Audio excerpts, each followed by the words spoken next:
તો ગુજરાત વિધાનસભા ચૂંટણીને લઈને શુક્રવારથી ભાજપના સ્ટાર પ્રચારકો પ્રચાર કરશે કે જેમાં મધ્યપ્રદેશના મુખ્યમંત્રી કચ્છના માંડવી વિધાનસભા બેઠકના ભાજપના ઉમેદવાર માટે પ્રચારની શરૂઆત કરે મુન્દ્રાના મુંજપુરા અને અબાડસાના નખત્રાણા તાલુકામાં સભાને સંબોધિત કરશે। શિવરાજસિંહ ચૌહાણ કચ્છમાં વસતા પરપ્રાંતીય અને ક્ષત્રિય મતદારોને પ્રભાવિત કરવાનો પ્રયાસ કરશે।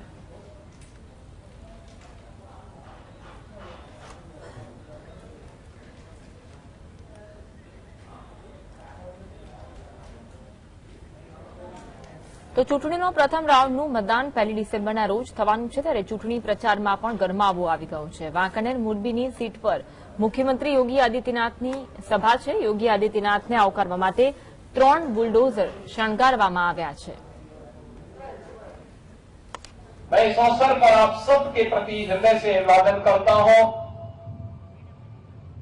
विगत दिनों मोरबी में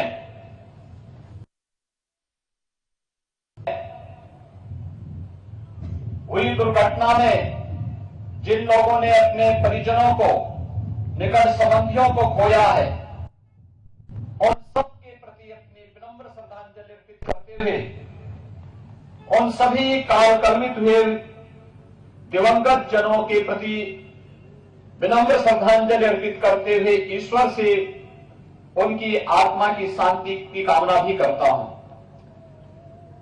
भाइयों बहनों, पूरा देश इस घटना में मोरबी की जनता के साथ में खड़ा हुआ। आदरणीय प्रधानमंत्री जी ने मार्गदर्शन दिया। रात दिन जिस रूप में कार्य हुआ, श्री कांति भाई, अमरत्या जी जैसे कार्यकर्ताओं ने अपनी जान में जोखिम में डाल करके एक एक व्यक्ति की जान को बचाने के लिए वहां पर कार्य किया था। और भाइयों बहनों, लेकिन मोरबी चुनौतियों से जूझता हुआ सदैव हर विपरीत परिस्थितियों का सामना करते हुए खड़ा हुआ है। हम सब जानते हैं कि इस प्रकार की चुनौती मोरबी के सामने पहली बार नहीं आई है, बार बार आई है, और उस चुनौती का सामना करते हुए मोरबी हमेशा खड़ा हुआ है। चाहे 1979 के उसी स्थल पर हुए दुर्घटना का मामला रहा हो, साइक्लोन के समय, और चाहे वह भूकंप के समय जब लोग मानते थे कि अब गुजरात का क्या होगा, मोरबी को खड़ा तेजी के साथ आगे बढ़ते हुए देश और दुनिया ने देखा है। इसके लिए मैं आप सबके इस जीवंतता के लिए हृदय से अभिवादन करता हूं, अभिनंदन करता हूं। भाइयों बहनों, आज गुजरात के सपूतों ने देश की आजादी की लड़ाई में बढ़ चढ़ करके भाग लिया। राष्ट्रपिता महात्मा गांधी की प्रेरणा पूरी दुनिया के अंदर आजादी के आंदोलन से जुड़े हुए हर उस योद्धा को प्रेरणा देता है। जो देश आज भी दुनिया के अंदर अपनी आजादी के लिए कर रहे हैं, उन देशों को राष्ट्रपिता महात्मा गांधी का आंदोलन, सत्य अहिंसा का आंदोलन आज भी एक नई प्रेरणा, एक नई ऊर्जा देता है। दुनिया के तमाम देश प्रेरित होते हैं। भारत की एकता और एकात्मता का आधार क्या होना चाहिए? लौह पुरुष सरदार वल्लभ भाई पटेल ने आजादी के बाद ब्रिटिशर की साजिश को दूर करते हुए देश की 563 से अधिक रियासतों को भारतीय गणराज्य का हिस्सा बना करके जूनागढ़ और हैदराबाद के जो नवाब थे, जो भारतीय गणराज्य में शामिल होने से थोड़ा आनाकानी कर रहे थे, सरदार साहब की एक ही बार उनके कहने से उनको भी घुटना टेकना पड़ा था। ये गुजरात की धरती है। और भाइयों बहनों, ये भारत का सौभाग्य है कि आज प्रधानमंत्री मोदी जी का नेतृत्व पूरे देश को मिल रहा है। पूरी दुनिया उनसे लाभान्वित हो रही है। अभी आपने 3 दिन पहले इंडोनेशिया के बाली में देखा होगा, प्रधानमंत्री मोदी जी के नेतृत्व में भारत को दुनिया के सबसे शक्तिशाली 20 देशों का नेतृत्व करने का भी अवसर प्राप्त हुआ है। अगले 1 वर्ष तक G20 के देशों का नेतृत्व भारत करेगा। प्रधानमंत्री मोदी जी के नेतृत्व में दुनिया के 20 जिनका दुनिया के 80% संसाधनों का अधिकार है, वे लोग किस प्रकार की रणनीति बनाते हैं दुनिया की सुख समृद्धि और शांति के लिए। और ये सारे कार्यक्रम होने वाले हैं और यह पूरे देश के लिए, हर गुजरातवासी के लिए गौरव की बात होनी चाहिए। इसके लिए मैं आप सबका हृदय से अभिनंदन करता हूं। भाइयों बहनों, आज गुजरात मॉडल की चर्चा देश और दुनिया में होती है।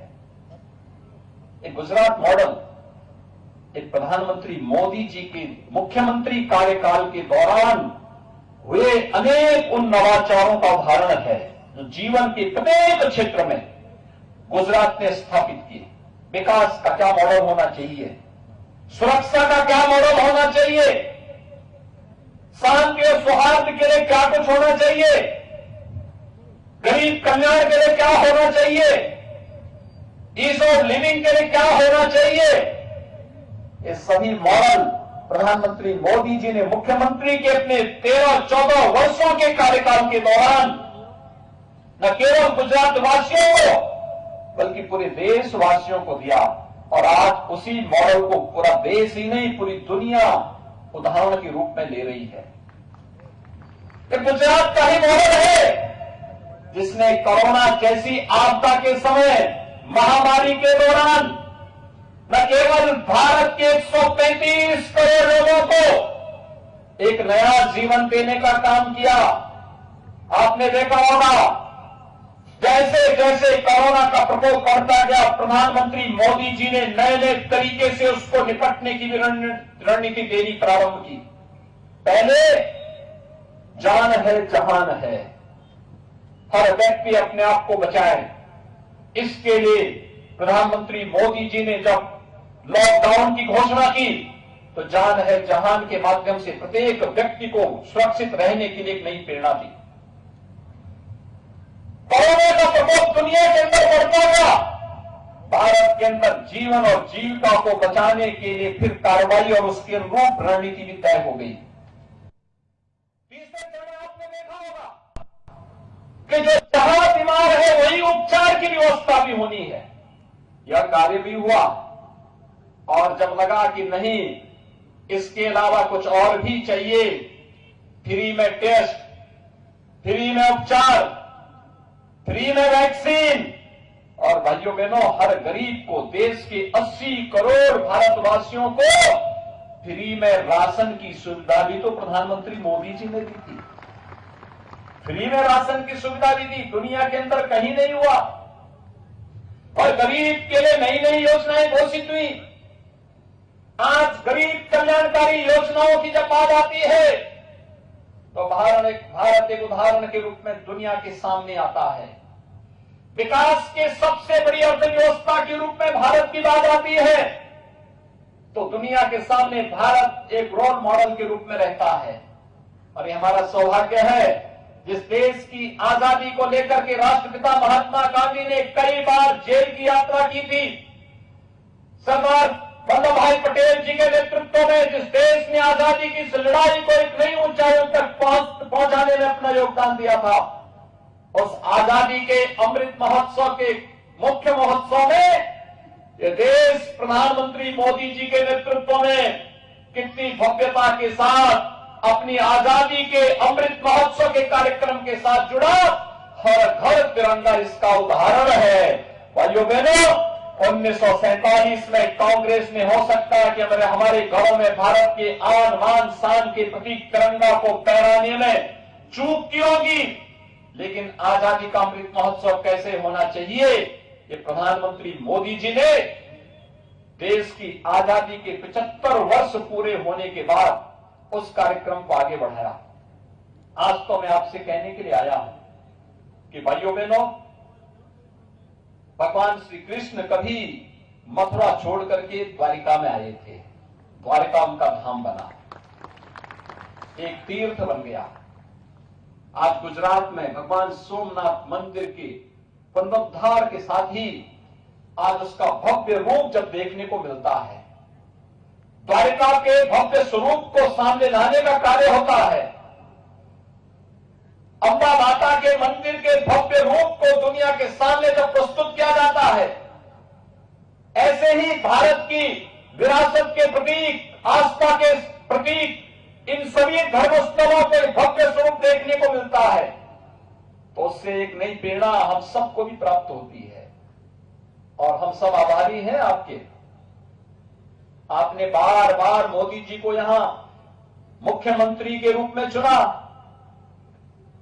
मोदी की इतनी लोकप्रियता हुई, देश के प्रधानमंत्री बने, और प्रधानमंत्री बनने के बाद आज मोदी जी का मार्गदर्शन और उनका नेतृत्व उत्तर प्रदेश को वैसे ही मिल रहा है जैसे गुजरात को मिल रहा है। और भाइयों बहनों, उसका परिणाम भी देखने को मिल रहा है। आपने देखा होगा उत्तर प्रदेश के अंदर 500 वर्षों का इंतजार समाप्त हुआ ना।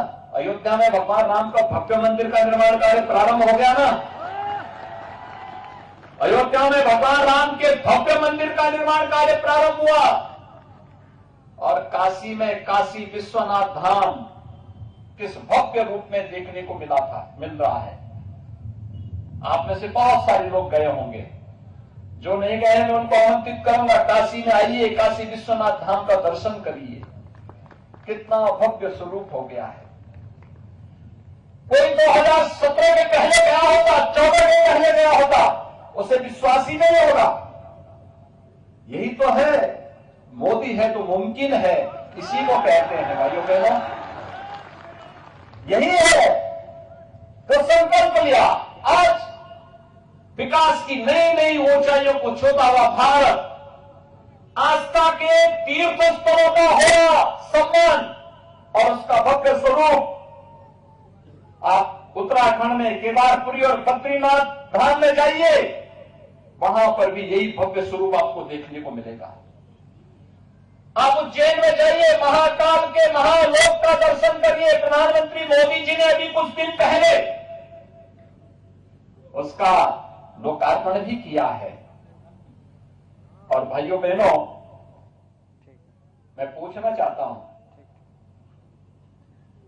क्या कांग्रेस रहती तो अयोध्या में भगवान राम का मंदिर बन गया होता क्या? क्या कांग्रेस के रहते काशी में भगवान विश्वनाथ का धाम इस भव्य स्वरूप को प्राप्त कर पाता क्या?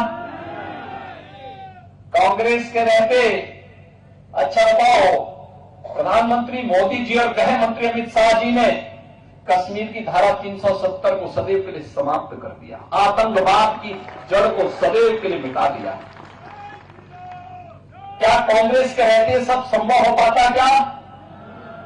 जब भाइयों बहनों, कांग्रेस न आपकी सुख दुख में सहभागी बन सकती है, कांग्रेस न आपकी आस्था का सम्मान कर सकती है, कांग्रेस न देश की सुरक्षा कर सकती है, कांग्रेस न वैश्विक मंच पर भारत को प्रतिष्ठा दिला सकती है, कांग्रेस भारत को दुनिया की सबसे बड़ी अर्थव्यवस्था के रूप में भी स्थापित नहीं कर सकती है।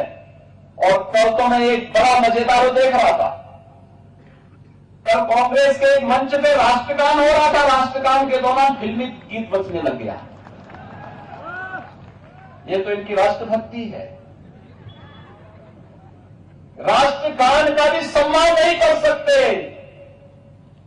भाइयों बहनों, राष्ट्रपिता महात्मा गांधी जी ने एक बात कही थी आजादी के बाद कि कांग्रेस को विसर्जन कर देना चाहिए।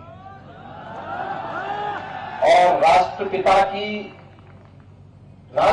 की उस संकल्प को पूरा करने का समय लगता है, समय आ गया है समय। और इसीलिए गुजरात में कोई संदेह नहीं, आज डबल इंजन की सरकार जिस तेजी के साथ कार्य कर रही है, प्रधानमंत्री मोदी जी का नेतृत्व है, उनका मार्गदर्शन है, भूपेंद्र भाई पटेल जिस मजबूती के साथ यहां कार्य कर रहे हैं, इसको देखते हुए की हर सीट भारतीय जनता पार्टी के चुनाव चिन्ह कमल की फूल की तरफ जाना चाहिए।